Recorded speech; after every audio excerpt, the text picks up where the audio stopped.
Hello, good morning. അങ്ങനെ അടുത്ത ഞായറാഴ്ചയും വന്നു. പക്ഷേ പള്ളിയിൽ പോയില്ല. കാരണം കാലിന് വേദനയായിരുന്നു. ഇന്നലെ ഒരു വിധത്തിലാണ് ഉറങ്ങിയത്.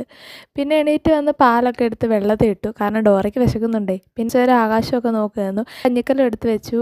അരിയൊക്കെ കഴുകി അരിയിട്ടു. ഡോറ ഇത് ഇവിടെ പാവം വിശന്നിട്ട് നോക്കിയിരിപ്പുണ്ട്.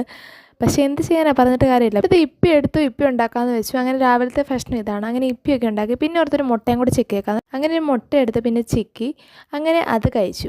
വെള്ളത്തിലിട്ട് പാല് തണുത്തു. പിന്നെ പാലെടുത്ത് തിളപ്പിച്ച് ഇതേ എല്ലാവർക്കും കൊടുത്തു കേട്ടോ. അപ്പോഴത്തേനും ഇതേ കുഞ്ഞാ വന്നൊരു സ്പെഷ്യൽ ഐറ്റം ഉണ്ടാക്കാമെന്നും പറഞ്ഞ്, എന്താണെന്നറിയില്ല, ഇന്നലെ ഷെഫ് പിള്ള ഉണ്ടാക്കുന്ന എന്തോ കണ്ടതാണ്. ഇതാണ് നമ്മുടെ ഷെഫ്.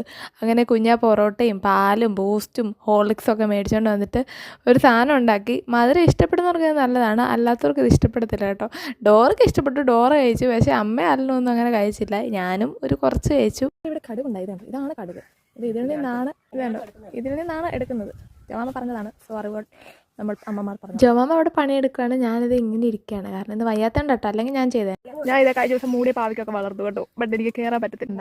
ഇതാണ് ചാച്ചയുടെ കൊടിക്കൃഷി. അങ്ങനെ കൊടിയൊക്കെ വളരുന്നുണ്ട്. പുളി വളർന്നങ്ങ് വലുതായി. പസപൂവൊക്കെ ഇത് ഉണ്ടാകുന്നുണ്ട് കേട്ടോ. പിന്നെ പുതുതായിട്ട് റോസ് ഉണ്ടായി. നമ്മൾ നേരെ മൈലാഞ്ചി നിടാന്ന് ഓർത്തു. മൈലാഞ്ചി പ്രാന്താണ്. അങ്ങനെ മൈലാഞ്ചി പറിച്ചിട്ട് ഇലയൊക്കെ ഒഴുക്കുവാണ്.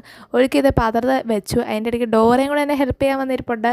എന്ത് ചെയ്യാനെന്ന് പറ, ഭയങ്കര ഹെൽപ്പിംഗ് മെൻറ്റാലിറ്റിയാണ്. അങ്ങനെ മൈലാഞ്ചി ഇതേ റെഡിയാക്കി എടുത്തു. ഇനി ഇത് അരച്ച് ഇത് കയ്യിലോട്ടിടണം. ഞാൻ ഉദ്ദേശിച്ച ഡിസൈന് വേറെയാണ്, ബട്ട് വന്നത് ഇങ്ങനെയാണ്.